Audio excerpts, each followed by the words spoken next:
name's Kelly and welcome back to my channel. As of last week, I have broken my New Year's resolution to post a video a week, and I'm actually quite gutted about it because I was doing so well. And then last week came along and I had this behemoth of an assessment that kept me chained to my desk all week. And by the time I emerged, the week was over and there was no new video. So last week was a fail. Hopefully I can make up for it by doing 2 videos on another week. However, that won't be this week because even though supposedly the Easter holidays have started, there's no holiday in sight for me. So at some point I will redress the balance. And I have to say, I'm so impressed with the people, all the people, because there seem to be many who are juggling, full-time work and parenthood and yet uploading 2 or 3 times a week. I don't know how you do it, but you need to just come here and touch my hand so it rubs off.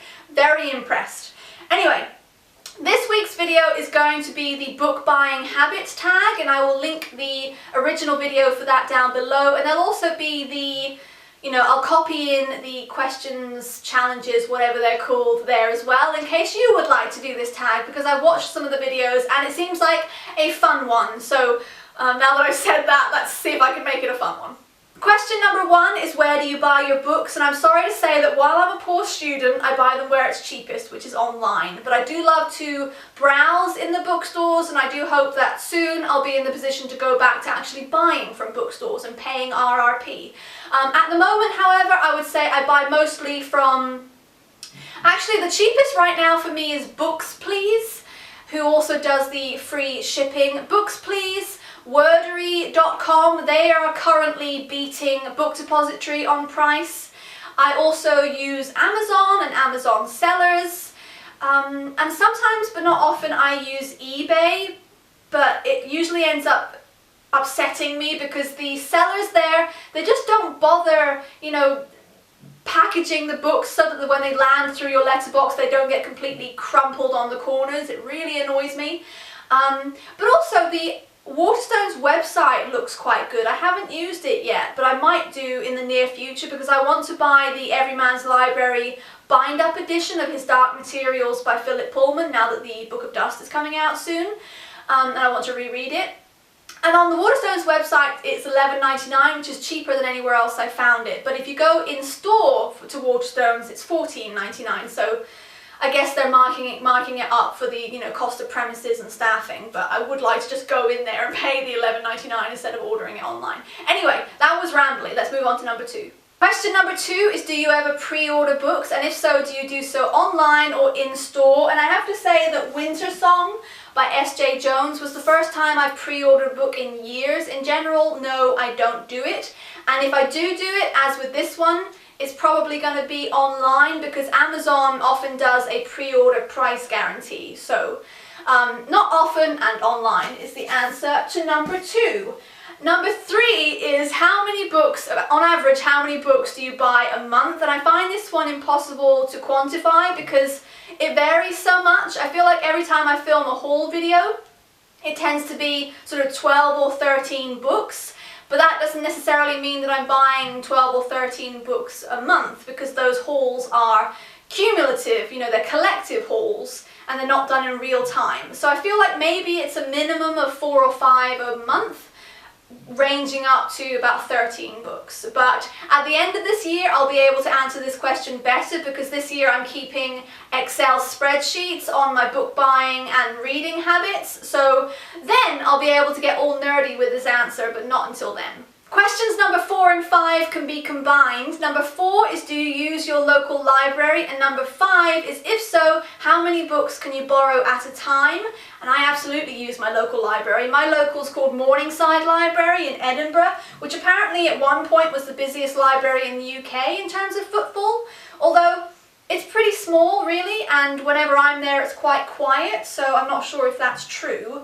At the moment I have these books on loan, and I think you're allowed a maximum of 12. In fact, I know you're allowed 12 because I've had 12 out at once, and that was my lot. So I have those right now, but I also use my university library because I'm studying publishing and those books are not cheap. So right now I have these out, and I'm not sure of the maximum loan amount there because I've never met it. I think the most I've ever had out at the same time was 8 or 9. Oh, I really want to buy this one, but Butcher's Copy Editing, but this would cost about 50 quid to buy, so that'll have to come later when I actually have a job. Question number 6 is, how do you feel about library books? And for me, what's not to like? I just wish that I had more patience, because it can take a while for new releases to wind up in library circulation, and by then I've usually bankrupted myself to buy my own copy, even if, as it turns out, the book ends up not being that good and I don't really want my own physical copy. With the library books, if you are looking for like a new release, you either have to join a waiting list to get it, or you have to read it fast because there's a waiting list after you. For me, the library works best for those books that you've come to post-publication, so then you don't have a waiting list and you don't have to read it really fast. But I love library books, and there's some, like these books by, Barbara Slay, which are quite old books. If these hadn't been sort of forgotten on a library shelf in Tor Point when I was a child, I would never have discovered them, and they were the most magical books from my childhood. So I love libraries and I love library books. The next question is, how do you feel about charity shops / second-hand books? And I don't mind second-hand books as long as they don't look second-hand. If I'm gonna pay money for something, I want them to be mint. Like, library books are allowed to have their history, and in fact, I really miss library book stamping. I miss being able to look at the stamps of every single person who took a book out and know that I was number 4 or number 15. And I liked looking at the gaps between borrowing and wondering if, was this book just lost for 2 years, or did someone keep it for 2 years and then have a really big fine to pay? I like thinking of myself as part of the history of that library book, so I really miss library stamping. But yeah, if I'm going to buy a book, I want it to be new. And charity shop books, they seem to be about £3, which is just too expensive really, because they're not that great condition usually, and I can go on Amazon to one of the sellers and I can find them selling a book which is new or like new for pennies, but then you pay the £2.80 for postage. I never find any of the bargains that I see people talking about on BookTube when I go to charity shops. So in general, second-hand books are not cheap enough for me. It's weird because there aren't that many clouds in the sky, but the light is really changing today, and I'm sorry about that.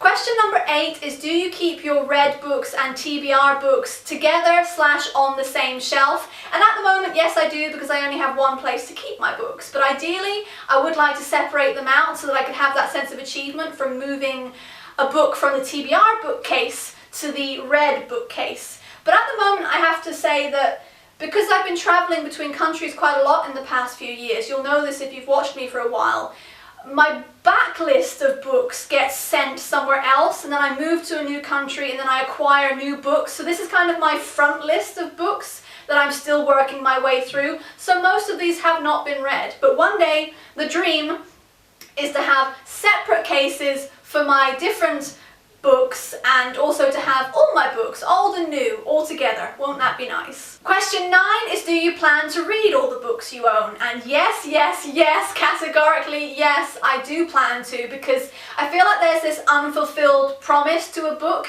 if you buy it and don't read it. So I don't want to break my promise to any of my books. Question number 10 is, what do you do with the books you feel you will never read or that you did not enjoy? And unless those books are particularly beautiful, there's no need for me to hang on to them. I'll just give them away. And ironically, I usually give them to charity shops, which, considering I've never found a bargain there, I feel like I've supplied quite a few. I have tried selling the books myself on eBay, but because of postage, it just never works out, so I might as well just give them away. By the way, if you can hear any banging, it's because my neighbour has decided to attempt DIY again. Question number 11 is, have you ever donated books? And as I said before, yes I have, quite a lot in fact. A couple of years ago I took part in Ginger Reads Lainey's African Library project, where I sent her a couple of books while I was still living in Japan actually, so yes, I feel like I've done my bit to donate books. Question number 12 is, have you ever been on a book buying ban? And the answer is no, not specifically book buying ban. I've gone through times of being especially careful. I feel like I'm always careful how much money I spend, believe it or not, but there are other times where I am even more so. but I do spend too much money on books, at least while I've got this little coming in, which actually ties into question 13. Do you feel that you buy too many books? And I don't resent the amount of books, and in fact I don't even mind the money that books cost, because to me they are worth it, they are my thing. But while I move around, their number and their weight is a burden, and certainly while I'm not earning money, their cost is exponential. So hopefully all of those things will level out when I live a proper grown-up life and I stop moving around and I make some decisions and I settle and I plant roots and all that stuff that I've been putting off for so many years. So that is the end of the book buying habits tag. Again, if you would like to take part in this, consider yourselves tagged and let me know, link your videos down below if you do so that I can check them out. Thank you very much for watching, guys. Wish me luck on getting back to the video a week after my week of failure last week. Thank you guys, bye!